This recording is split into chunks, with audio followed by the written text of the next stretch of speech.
Okay, if you are like me, it can quickly feel like every week you read the headlines and there's a new scam out there that we're being warned about. It can be overwhelming and a little bit frightening, especially if you are trying to not only take care of yourself, but maybe your kids, maybe your parents who are getting older. So lucky for us, Nancy Cogar is back on the show. She, of course, is an elder law attorney here in town and very practical in her approach. Good to see you. Good to see you. It's always good to be here. And I thought this was important to bring up, not only because there's so many of them out there, but oftentimes the target is older adults.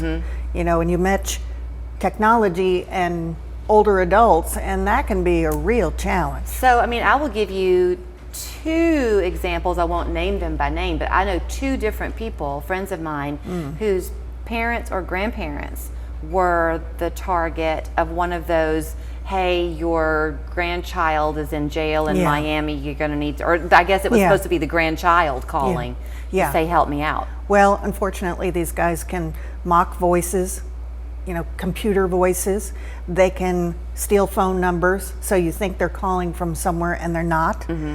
They can really bully you into thinking that they're from the government or that you're, you know, out of time and you need to pay this immediately. It just is really frustrating. About $12.5 billion in money was stolen last year, and that's an increase, significant increase from the year before. So this stuff is really something all of us need to pay attention to. You know, and as we're talking, I'm thinking about, I'm sure everybody watching still probably gets those texts on your phone about the tolls. I get them too. And boy, if you're not careful, you'll hit, and then they get sneaky. The last one will say, like, this is your last chance. And one wrong tap of the finger and you're stuck. So what do you do, Nancy, besides be on high alert? Well, you know, I've thought about things that are as practical as having some kind of password with your family if somebody is calling. Or, you know, the most basic thing you can do is do not do business over the phone or your computer. If someone's telling you you owe some money, find out, call that person back, call the government back. They are not going to call you demanding that you make a payment. Not even the IRS does that. They do everything by written mail. Notice, because that's the legal way of doing things. Okay, so let's repeat that then. Sure. Somebody sends you a text and even an email maybe, or a phone call, unless it comes through the mail. And if it's something that serious, it will probably come certified mail, right? Yeah, absolutely. That you have to make sure someone gets service. So, you know, you're giving people your credit card numbers, your phone number, your date of birth, your social security card information. You're just setting yourself up for real problems. I like your idea of a family password. You know, we used to say that, but I thought, you know, that would really work. Yeah, so everybody in the family knows that you say fish or, you know, whatever, right? I don't know why that came to my mind. Right. What's the secret password? What's the secret password? Okay, so is there a resource of any kind, Nancy, that is kind of like a go-to to see what the latest scams are? That is a very good question. Actually, the Federal Trade Commission, which is ftc.gov, they list all of these. Okay. So if you want to keep up to date on those, then that's the place to do it. And as a matter of fact, that's what I do. So I want people to know when these things are coming up. I get these text messages too, multiple times a day. I get the phone calls, the emails. So I know that folks out there are really struggling with this. The dots might not be able to connect here, but I know you do a lot with estate planning. Yeah. So we can't make the scammers go away, and no matter how hard you try, any of us could accidentally fall victim.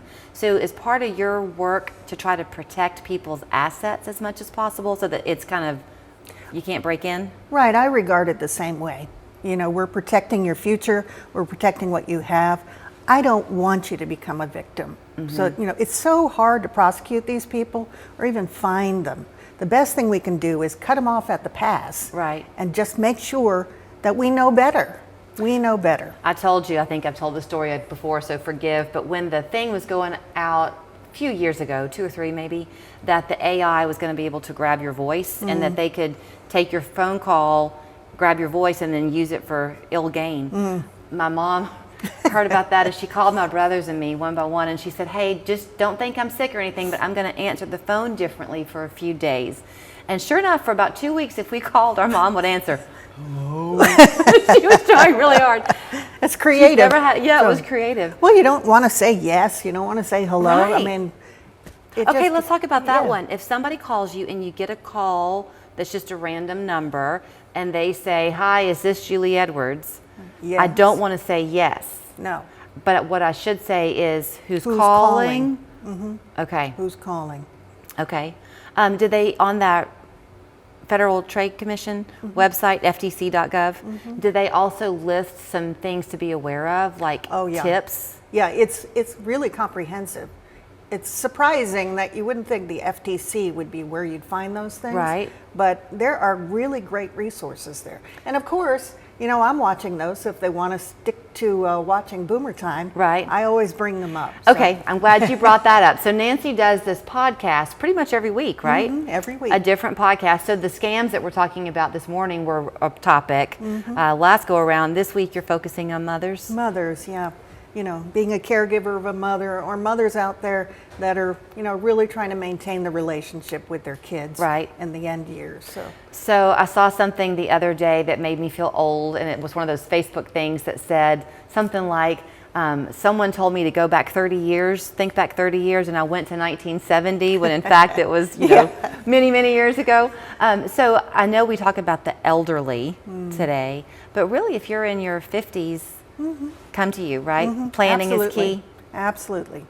You need something in place because we don't know what's going to happen tomorrow. Right. And once you have something established, then we work together and, you know, as you change, the plan can change. Right. Okay. I'm glad to know about the ftc.gov. That might be you. some weekend reading for me and for you as well. And also, if you want to get in touch with Nancy, she does it all from estate planning to wills to being your friend to making you feel better. It's nancycogar.com. 596-7220 is her phone number. And catch the podcast Boomer Time with Nancy Cogar.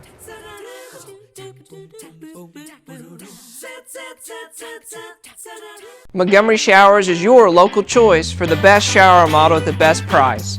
From seating options to grab bars, a safer, more functional shower